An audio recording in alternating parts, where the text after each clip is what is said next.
Okay, well, if you listen to the first episode here on FemWisdom with Ma podcast, you heard Ma herself, this source of feminine wisdom is the best way I can describe her, speaking through me about why we're doing an interview show. And now I'm going to share with you the raw recording of what happened, what she said when me and my daughter, Clarise, asked Ma, who is it for?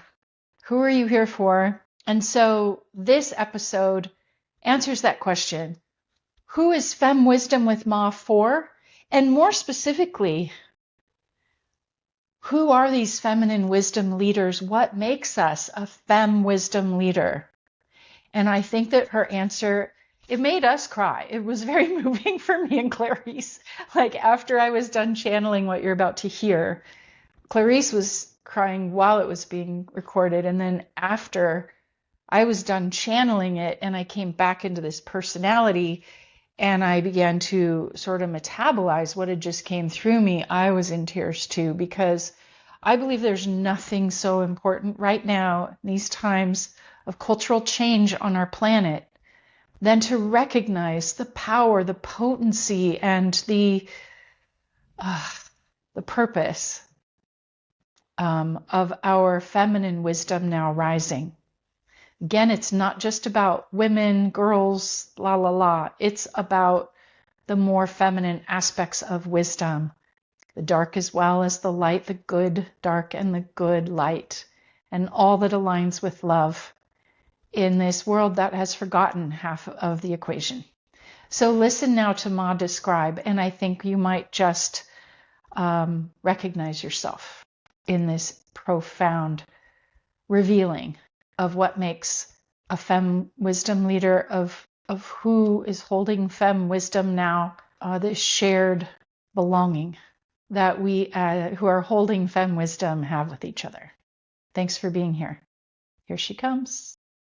Those who stand now as leaders of fem wisdom, there are some commonalities, and I want to speak to those commonalities and acknowledge the gift, the devotion, the power of each one. To begin, those who are standing now as leaders of fem wisdom are survivors of the last great take-apart. I say that as if there's a way to not survive. As a soul, we always survive. As a soul, we simply pass into the next dimension at death and shift. Shapeshifters, all of us.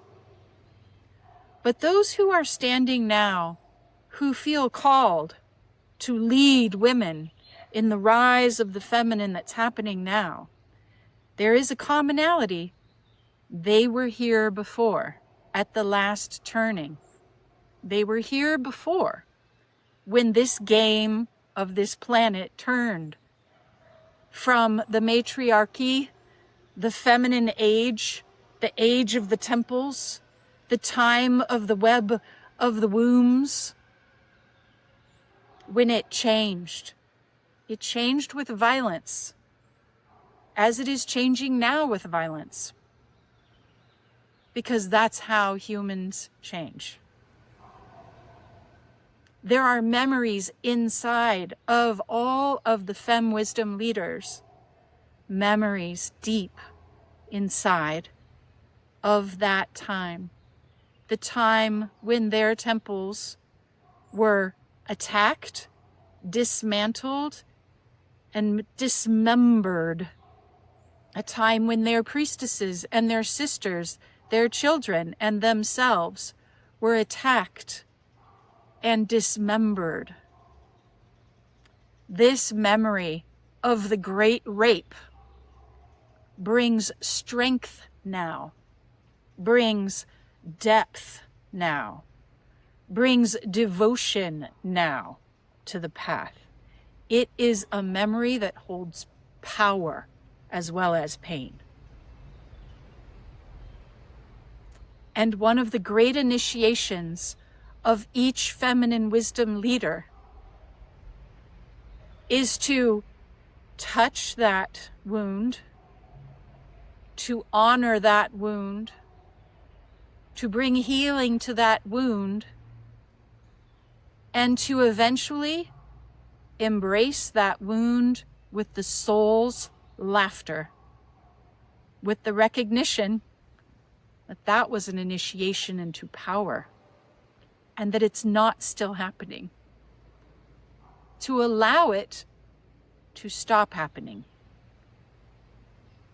by looking with the soul's view at the old time and saying, I get it, I accept it. We couldn't have the change we have now without having gone through that change then. And I am glad that I survived it, that I survive all. I am grateful to be here now, to be chosen, to stand in these times with that memory intact, to feed my fierce power and my profound compassion for the sisterhood wounds of all. If you know, you know.